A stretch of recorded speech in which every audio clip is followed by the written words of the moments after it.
Denok, zeruaren eta infernuaren artean, nora joan behar dugu. Denok, zerura joan behar dugu. Ikus dezagun Apokalipsiaren 20. kapitulua. 20. kapitulua, 10. bertsoa. Hemen azaltzen du Jainkoak infernuari buruz joan apostoluaren bidez. Eta deabrua, haiek liluratu zituena, zu eta zufrezko aintzirara jaurtia izan zen. Hantxe daude piztia eta sasi profeta ere. Gau eta egun oinazetuko dituzte han menderen mendetan. Joan apostoluari erakutsitako errebelazioen bidez, Jainkoak infernua existitzen dela jakinarazten digu. Tortura eta mina betiko iraungo duten lekua. Jainkoak infernuaren existentzia ez ezik, zeruarena ere ezagutarazi zigun. Joan apostoluari emandako errebelazioen bidez. Fedearen norabide egokia hartzeko, lehenik zerua eta infernua existitzen direla ulertu behar dugu. Ikus dezagun Apokalipsiaren 22. kapituluko lehen bertsoa. Gero, ur biziko ibai bat erakutsi zidan aingeruak, beira bezain distiratsua, Jainkoaren eta bildotzaren tronutik irteten zena. Hiriko plaza erdian, ibaiaren bi ertzetan, bizia ematen duen zuhaitza zegoen. Urtean 12 uzta ematen zituen. Hilean behin, eta zuhaitzaren hostoak herrientzat sendagai ziren. Ez da jadanik ezer madarikaturik izango. Hirian Jainkoaren eta bildotzaren tronua egongo da. Jainkoaren zerbitzariek kultu emango diote. Aurrez aurre ikusiko dute eta haren izena bekokian eramango. Ez da aurrerantzean gaurik izango. Ez dute kriseilu argirik. Ez eguzki argirik beharko. Jainko jaunak egingo baitie argi, eta errege izango dira menderen mendetan. Errege batek edozer egin dezake. Agindu bat emanez nahi duen edozer lor dezake. Bibliak dio Jainkoak errege gisa erreinaraziko gaituela betiko. Jainkoak agintzen digu nahi dugun guztia emango zaigun bizitza bat biziko dugula. Jainkoak, zerua betiko bizitzaren eta bedeinkapen gainezkatuen leku gisa prestatu duenez, ziurtatu behar dugu zerurantz goazela, eta ez infernurantz.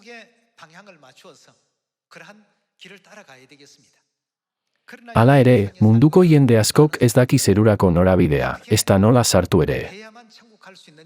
Zerurako bidea ez dakitenez, jende askok estropezu egiten du eta nora ezean dabil. Helbururik gabeko fede bizitza biziz, galdetuz. Hau alda zerurako bidea, edo hori alda zerurako bidea. Horregatik, duela 2000 urte, Jainkoa haragiturik etorri zen gizadiari zerurako bidea irakastera.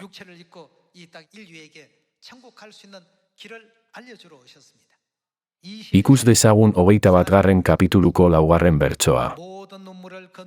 Haien begietako malkoak sukatuko ditu, eta ez da gehiago heriotzarik izango, ez dolurik, ez negarrik, ez nekerik, lehengo mundua betiko desagertua baita. Eta tronuan eseria zegoenak esan zuen, ara, gauza guztiak berri egiten ditut. Eta erantzi zuen, idatzi esaten dudan hau egiazkoa eta fidagarria dela. Azkenik esan zuen, egina dago. Neu naiz alfa eta omega, hasiera eta bukaera. Egarri denari neuk emango diot doan biziaren iturburutik. Hori izango du garaileak ondare, eta Jainko izango nauni eta nik bera seme. Koldarrek, ordea, zinezgabeek, gaiztoek, hiltzaileek, lizunek, aztiek, sasi jainkozaleek, eta gezurti guztiek zuz eta zufrez garretan dagoen aintzira, hau da, bigarren heriotza izango dute ondare. Ez dago heriotzarik, ez dolurik, ez negarrik eta ez minik zeruan. Horrek ez du esan nahi zeruan ezer ez dagoenik, betiko poza, plazerra eta zoriona baizik, ezta?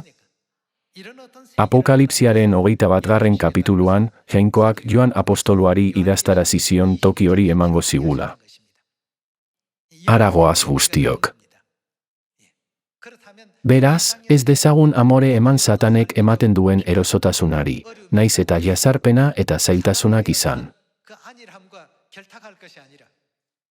Ez al genuke gure gurutzea denbora batez eramateko prest egon behar, jainkoak prestatzen duen zeruan sartzeko? Bibliak dio Jesukristo lurrera etorri zela mundu loriatsu honetarako bide gisa.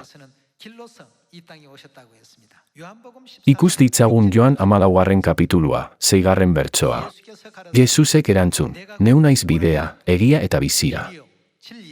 Ezin da inor aitaren joan nire bidez izan ezik. Bibliak dio Jesus gabe inork ezin duela zerura sartu. Ez al du honek esan nahi Jesukristoren irakaspenak osorik betetzean, jainko aita bizi den zerura sar gaitezkeela? Ikus dezagun zeruari buruzko beste bertso bat Apokalipsiaren 22. kapituluan. 22. kapitulua, 10. bertsoa. Eta gehitu zuen, ez gorde isilpean liburu honetako mezu profetikoa, beteko den garaia hurbil baitago. Honezkero, zuzengabeak jarrai beza zuzengabekerian eta zikinak zikinkerian. Zintzoak jarrai beza zintzo izaten eta jainkoarena denak jainkoarena izaten. Ara, laster nator eta neurekin dakart saria, bakoitzari bere egintzen arabera ordaintzeko. Neu naiz alfa eta omega, lehena eta azkena, hasiera eta bukaera. Zorionekoak, bizia ematen duen zuhaitzaren fruituak hartu ahal izateko eta hiriko ateetatik sartu ahal izateko beren jantziak garbituko dituztenak. Utikan zakurrak, astiak, lizunak, hiltzaileak, zazijainko zaleak eta gezurra maite dutenak eta gezurretan dabiltzan guztiak. Beste era batera esanda, ezin dira ateetatik zeruko erreinura sartu. 12. bertsoaren bidez uler dezakegu jainkoak gure egintzen arabera epaituko duela. Jainkoak dio, ara, laster nator. Nire saria nirekin dago, eta bakoitzari bere egintzaren arabera emango diot. Zein izango da gure epaiaren oinarria? Egin dugunaren arabera epaituko gaituzte. Hitz hauei erreparatzen diegunean, ezin dugu saihestu pentsatzea zein garrantzitsua den orainaldi hau gure fede bizitzan. Batzuek jainkoak emandako denboraren aukera harrigarri hau munduko plazerrekin arriskuan jartzen dute. Bi norabide aukeratu ditzakegu. Norabide bati mundua deitzen zaio, eta besteari zerua. Gaur hemen bildu diren Ziongo familiako kide guztiak norabide egokia aukeratu dutenak dira. Espero dut guztiok norabide honetan ibiltzen jarraitzea zeruko betiko erreinura iritsi arte. Sermoia amaitu nahi nuke. Eskerrik asko.